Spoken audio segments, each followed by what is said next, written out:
The city of lights, glamour, and gambling was the home of the Las Vegas Grand Prix. Let's jump into the weekend from the very start. We have a lot to cover from this exciting race: Max World Champion, Mercedes with the pace, and some drivers taking a gamble on track. FP1. Interesting issue for McLaren, their car wouldn't turn off. Piastri came into the pits and was on the radio saying the car won't turn off. And you could hear the engine idling as the mechanics carried the car back into the garage. I've never seen that before. Usually it's into the pits and immediately car off. So that's a first for me there, and clearly the car had an issue. Mercedes setting the top 2 times on the board at the end of FP1.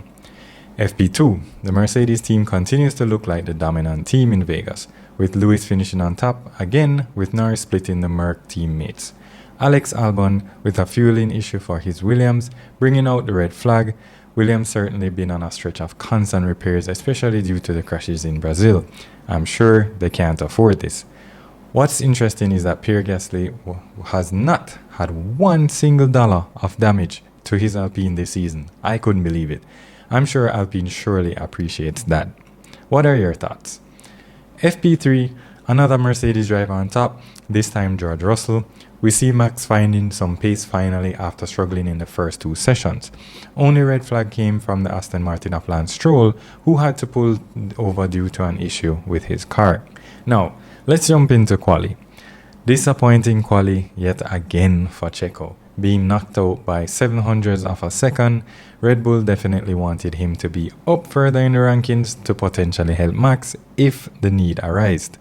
Aston Martin managed to get Stroll back out on track prior to the end of Q1, and that was definitely a valiant effort by the mechanics. Alex Albon showed his frustration at the end of Q1 after a poor performance in the Williams. I expected him to be out of Q1 after that promising run in FP3, especially since his teammate Franco Colapinto made it through to Q2, but then had a massive impact with the wall and totally destroyed the car. That was a tough one to see for him, second consecutive crash for him this season, the last being in Brazil. Mega drive from George Russell and also Pierre Gasly, but disappointing for Max. I think him starting about mid top 10, I think he had a better chance of securing the title a lot earlier in the race if he was starting a bit ahead. Now the exciting piece, the race. That was a brilliant start from Charles Leclerc to pass even his teammate and into second on the very first lap. Russell had a great start as well to keep his position and the lead of the race. Very wild and exciting first lap without any incidents and any need for the race stewards to step in. There is a new race director as well, since the last one got sacked. That must be a tough job, no doubt. Would you want to be a race director for F1? Charles was showing mega pace in the first 5 laps, closing in on George Russell, cutting the time as low as 0.3 seconds on lap 3 of the race. Great battle between George and Charles on lap 5, also Alonso pitting early on the softs.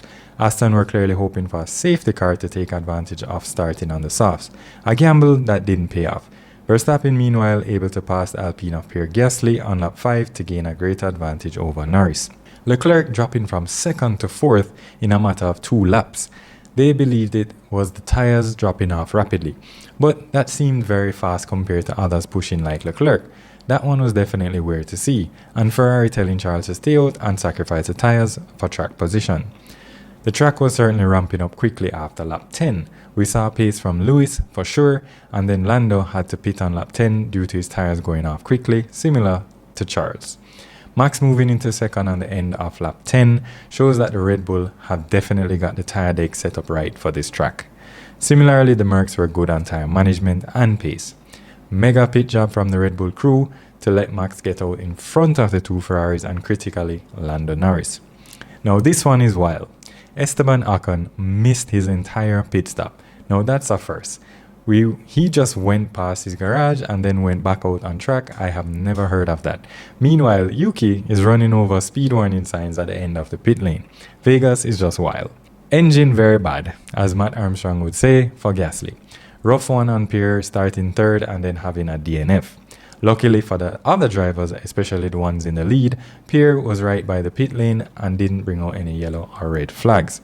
A very frustrated Alex Albon again in the Williams.